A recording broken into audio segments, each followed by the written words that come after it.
Hey guys, I'm Pawan from howtothis.com and here is a quick unboxing of the Intex Cloud Swift 4G smartphone. The device is available on the Snapdeal right now for the price of 8,888 rupees. The packaging looks different, or I would say typical Intex packaging. Specifications are clearly mentioned on the box. Android 5.1 OS, MediaTek Quad-Core 1.3 GHz processor, 3 GB of RAM, 16 GB of internal storage, 128 GB of expandable, 5-inch HD IPS display, resolution of 1280 by 720 pixels, 8 megapixel rear camera with LED flash, 5 megapixel front camera, 2500 mAh battery, LTE Wi-Fi and Bluetooth. I should start away with the unboxing right now. As you can see, the inside holds the device on the top. Let's put this aside for now and see what's in the box. Everything is wrapped in the plastic. Standard headsets are offered, which are common in every affordable devices these days, and I'll check their qualities later. Screen protection guard and a back cover is also offered, so Intex has clearly saved at least 200 rupees. 2500 mAh battery is shipped, which as you clearly see, is removable. Battery power ratings are clearly mentioned as usual. USB cable and standard charger is also shipped.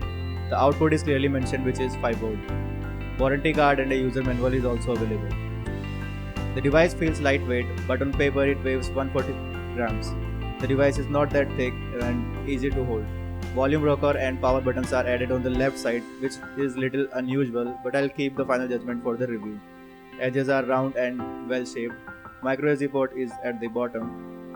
Right side is left untouched, and the top holds the 3.5mm headphone jack. At the back, 8 megapixel camera is fixed with LED flash. Autofocus is also on board with touch focus facility.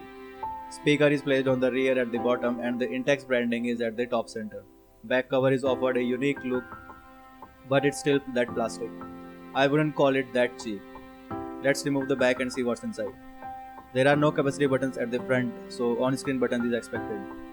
This is the battery section with dual micro SIM card entries and a micro SD card, which can support up to 128 gigs. Let's insert the battery and boot the device. As you can see, no introductory setup was offered and the device directly booted into the home screen. I guess the setup can be done later, but the phone is ready to use. As most of the Indian manufacturers, Intex has used the near to stock Android OS. The dialer looks standard. Intex did change a lot of the icons although.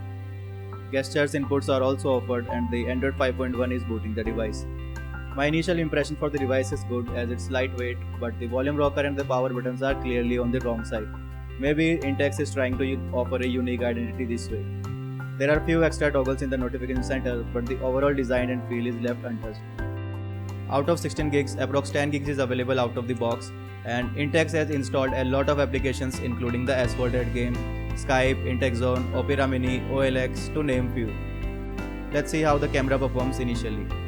Focus seems to be working fine and the shutter is taking approx a second or two to save the picture.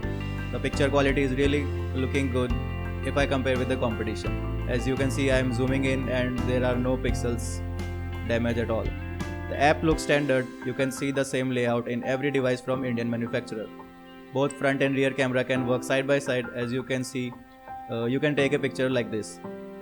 The 5 megapixel selfie camera is pretty standard. The display measures 5 inch and uses the IPS panel, offering the HD resolution of 1280 by 720 pixels. It has a pixel density of 320 ppi. The viewing angles aren't looking that good, as you can judge from the video itself. Apps like File Manager and Gallery are packed. In coming days, I'll be using it as my daily driver and will post the final results in the coming detailed review. Don't forget to subscribe and thumbs up if you like this unboxing. Mention your thoughts and questions in the comment section and I'll consider answering them in the final review. Good day.